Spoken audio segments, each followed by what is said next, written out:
Want to start using the Focus Friend app to help you stop overusing your phone and stay focused on being productive? I'm Jessica, and in this video, I'll show you how to download and install the Focus Friend app. Note that this video will demonstrate on iPhone, but written instructions for both Android and iOS will be listed in the description box.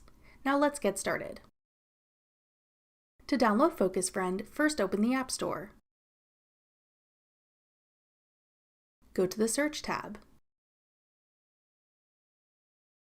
Then type in Focus Friend in the search bar. Tap Focus Friend when it appears in the search results.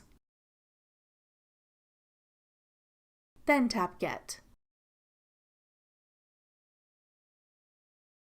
If prompted, use Face ID or enter your password to confirm that you want to download the app.